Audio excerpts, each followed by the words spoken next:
I look like I'm going to church. I have a problem with this guy. Harry Styles, new album out. His third solo record following his days in famed boy band social institution One Direction. Now, Harry started his solo career with probably the best song he could have started it with, Sign of the Times.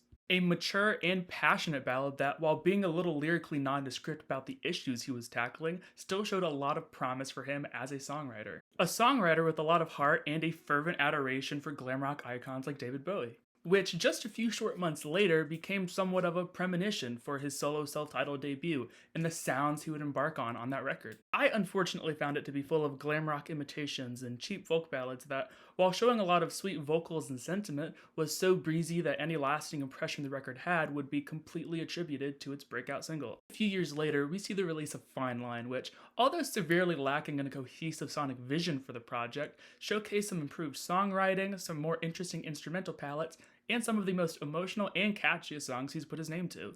While its observations on funk, soft rock, and folk came from the same dollar store its debut was shopping at, its production value was certainly glamorous, and I'd be lying if I said the tasteful use of vocal harmonies and the overall sense of style it had didn't make up for some occasionally lackluster songwriting. I think it still holds up as a fun and nostalgic record, but moving forward, I had two Harry Styles records under my belt, and I had yet to really gauge who he was as an artist. All I could really tell was that he had an affinity for 70s and 80s rock music, even fancying himself one of those rebellious icons he took inspiration from. And besides his ability or capability as a global superstar to be able to rehash his influences on this grand a scale, his songwriting style and identity has remained a mystery to me. And this mystery only grows more confusing and irritating on his newest record, Harry's House, where in probably his most David Bowie-inspired moment creates a record of hollow, bland funk rock. I'm just joking. I actually like Young Americans by David Bowie. Yeah, let's get this started. Let's get this wheel turning. Music for a Sushi Restaurant. The opener lets the listener know right off the bat how mishmashed and disjointed the combination of influences on this record will be. It starts with this decent and subtle groove, but as soon as Harry's doo-wop harmonies come in, the first iteration of this record's unending and perpetual deja vu begins to set in. Because there is no way that any song should sound like Exceptional by China Anne McClain in 2022, and not only that song, because this is one of a few moments on the record that remind me of vocal lines and ideas from Remy Wolf's Juno. Take the next track, for example, Late Night Talking. The opening instrumental sounds like it was made by a 15-year-old teaching himself how to sample on GarageBand to Gorilla by Remy Wolf. But going back to the opener, it is filled with these novelty puns relating the girl he's talking to with food, saying she's ice cream sweet and that he could cook an egg on her. 'Cause she's hot?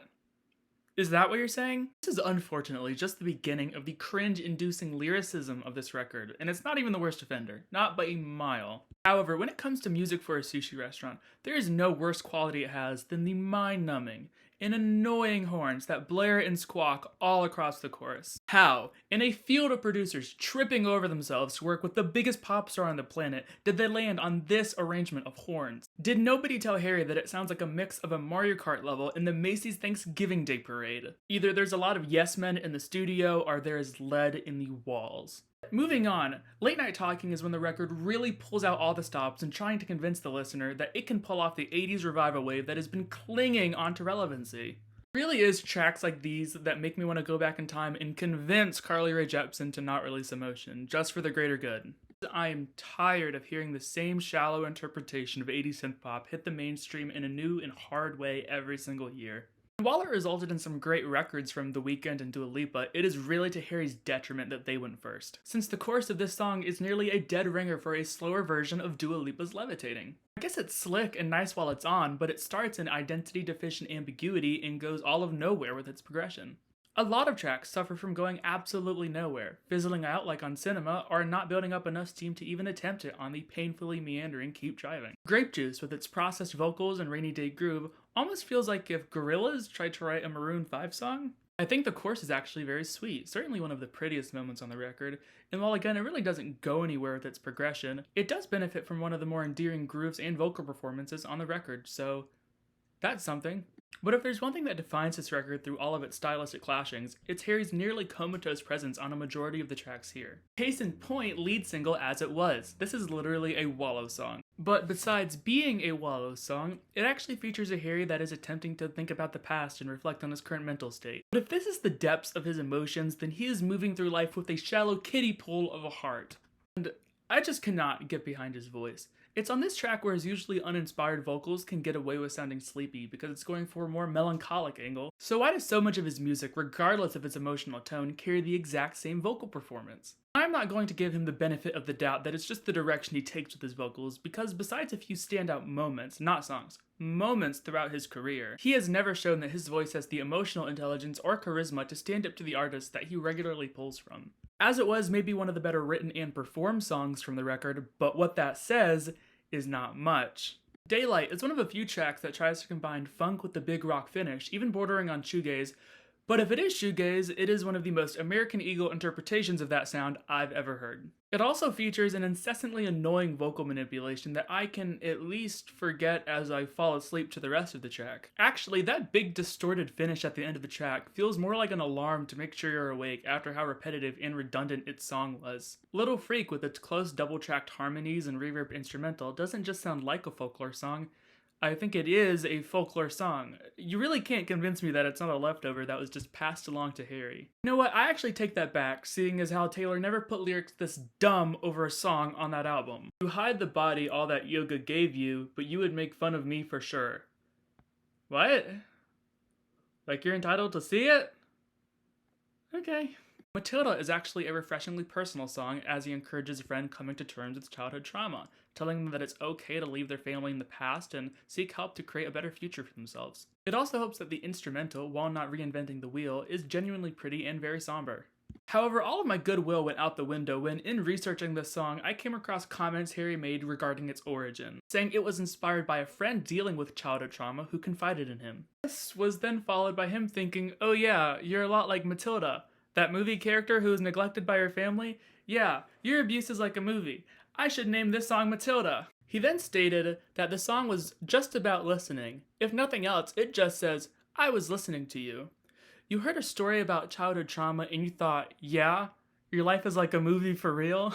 Qualms with the naming and story aside, I do think it's one of the sweeter ballads and one of the more memorable songs on the record, for sure. The next track is equally as memorable for all of the wrong reasons. Cinema is one of the least sexiest songs that has ever tried to sound sexy, especially since Drake's Way Too Sexy last year. It doesn't help that it tries to coast out on a disco mantra, a staple of the genre, but underscores it with one of the blandest and most lackluster grooves on the entire project. What really doesn't help is that it features one of the worst lines to ever end up on a Harry Styles song.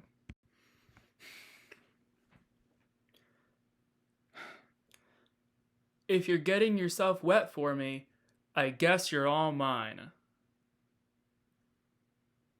Following this track, the meandering Keep Driving and the Hawaii tourism ad music of Daydreaming keep the bored to the point of tears aesthetic of this album going nice and strong. Long last, 11 tracks into a 13-track album, we are finally given the first fun song, Satellite, which for as passable as it is, contains a chorus vocal line that, for the life of me, I cannot separate from Accidentally in Love from the Shrek 2 soundtrack. Either way, its groove is decent and its big finish feels marginally earned. However, none of that praise can be directed towards the following track, the hilariously stupid ballad, Boyfriends, where for 3 minutes, his supposed dissection of toxic relationships and masculinity devolves into, oh, doesn't your boyfriend suck? Don't all guys suck? I'm glad I'm not like the rest of them. I am not even exaggerating. The first line is, boyfriends, they think you're so easy. They take you for granted. Like, it's a popular question to ask, who is this song for? But this is one of the rare instances in which I have to think, who is this song by? It's either cringe-inducing, condescending pandering to parts of his female audience, or it's his way to try to get around that awful line at the start of Cinema. Because how do you go from that line to trying to make an appeal to women and saying that bad guys will think they're easy? With that line from Cinema, don't you think that women are easy? You heard it from Harry Styles first. WAP means ownership. At least he addresses this on the closer of the record, Love of My Life, which goes into detail about how apathetic of a partner he is, telling his lover that he knows nothing about them and is clearly aware of the deficiencies he has as a partner. It really comes as the only dramatic and self-aware moment on the record, but really just too little, too late. It is on a record full of shoddy imitations and being inspired by other artists, but not being inspired to do anything with that inspiration. There will be a point in his career where he need not rely on the phrase inspired by to such a degree that you actually wonder if individual thoughts manifest in his head. Because all music is inspired by something, and all art is on the shoulders of what came before. But the being inspired by something implies that this record comes off as individually inspired, or impassioned, or part of the larger vision of an artist who cares. And I think that Harry cares. But I also think that's kind of the problem that comes up in his music. It's part of the problem of being a fan of music first and a writer of music second. So much of this record in particular feels like he heard a song or a melody that he liked and looked around at his room full of producers and writers and said, hey, I like this song, I like this melody, let's make this song.